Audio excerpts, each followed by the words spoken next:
நல்ல மல்லிப்பூவை வச்சு தக தக தகன்னு இன்னைக்கு நம்ம த்ரிஷா அக்காவுடைய என்ட்ரிய பாத்தீங்களா? முதலாவதா அனைவருக்கும் சுதந்திர தின வாழ்த்தினை தெரிவித்துக் கொள்கிறேன். சரி, நம்ம இப்ப இந்த சுதந்திரம் வாங்கினால யாரோட மனசும் புண்படாத அளவுக்கு, யாரும் பாதிப்படையாத அளவுக்கு நம்ம என்ன வேணாலும் பேசலாம், என்ன வேணாலும் பண்ணலாம். இல்ல கரெக்ட் தானே? எனக்கு கொஞ்ச நாளா ஒரு கேள்வி, அது ஓட்டு போட்ட மக்கள் உங்ககிட்ட கேட்டா கொஞ்சம் கரெக்டா இருக்கும்னு நினைக்கலாம். ஒரு பக்கம் நிதி அமைச்சர் மரியவல்சன் அவர்கள் என்னன்னா சிலுவை குருசுமாலன்னு சொல்லிட்டு அதை சட்டசபைக்கு எடுத்துட்டு வந்து அதை டிஸ்பிளே பண்ணிட்டும் வராரு. சரி, இன்னொரு பக்கம் சபாநாயகர் ஜேசிடி பிரபாகரன் அவர்கள் என்னன்னா பைபிள் வேர்ட்ஸ் ஆன நான் ஆராய்ந்து முடியாத பெரிய காரியங்களையும் எண்ணி முடியாத அதிசயங்களையும் கடவுள் செய்யறாரு அப்படின்னு சொல்லிட்டு பைபிள் வேர்ட்ஸையும் பேசியிருந்தாரு. சரி, ஃபர்ஸ்ட் டைம் டிவிக்கு ஆட்சி அமைஞ்சனால சட்டசபையில முதல் தடவை அவர் பேசியிருக்காரு அப்படின்னு சொல்லிட்டு கடந்து போயிடலாம். சரி, அதை விட்ட நேத்தைக்கு பைபிளின் வழியும் இயேசு கிறிஸ்துவின் வழியும் நடந்தனாலதான் டிவிக்கு இன்னைக்கு ஆட்சியை பிடிச்சிருக்கு அப்படின்னு சொல்லிட்டு நேத்தைக்கு பேசி வச்சிருக்காரு. சரி, அப்ப எனக்கு ஒரு கேள்வி என்னன்னா, சிவன் என்ற ஒரு தெய்வத்தை கும்பிட்டு அந்த வழியில நடக்கிறவங்களோ, முருகர் என்ற ஒரு தெய்வத்தை கும்பிட்டு அந்த வழியில நடக்கிறவங்களோ, இல்ல பத்ரகாளி அம்மன் என்ற ஒரு தெய்வத்தை கும்பிட்டு அந்த வழியில நடக்கிறவங்களோ கொடியவர்களா இல்ல கெட்டவர்களா என்ன? நேத்தெல்லாம் ட்விட்டர் அதை எக்ஸலம் பக்கம் போனா மைக்கேல் என்ற டிவிக்கு கட்சியை சார்ந்த ஒரு நபரை வச்சு செய்யறாங்க. சரி, என்னதான் இவர் பண்ணாருன்னு பார்த்தா ஒரு ட்வீட் ஒன்று போட்டிருக்காரு. அதாவது சிவகார்த்திகேயன் அவரோட படத்துல சீமான் அவர்கள் முருகர் வேடத்துல நடிக்கிறாரா. நாங்க முருகரையே போட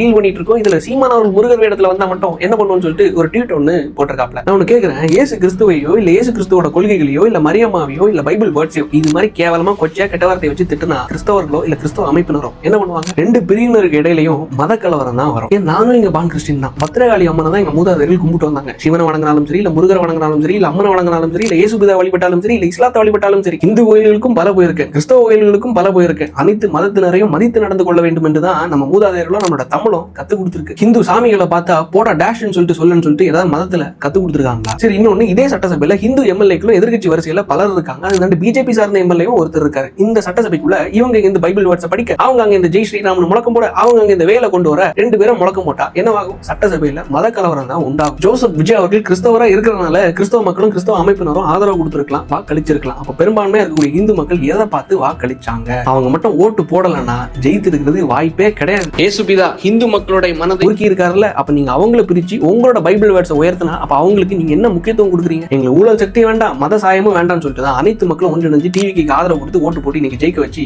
உட்கார வச்சிருக்காங்க. அந்த அனைத்து தரப்பு மக்களும் ஓட்டு போட்டனாலதான் இன்னைக்கு த்ரிஷா அக்கா மங்களகரமா மல்லிப்பூ எல்லாம் வச்சுட்டு சிரிச்ச முகத்துடன் இன்னைக்கு சுதந்திர தினத்தை கொண்டாடுறதுக்கு முன் வரிசையில உட்கார்ந்துட்டு இருக்காங்க. டிவிக்கு ஓட்டு போட்ட மக்களோ இல்ல கிறிஸ்தவ மக்களோ இல்ல பெரும்பான்மை வாக்களிச்ச இந்து மக்களோ, நீங்களே சொல்லுங்க, இவங்க பண்றது கரெக்டா தப்பான? நன்றி, வணக்கம்.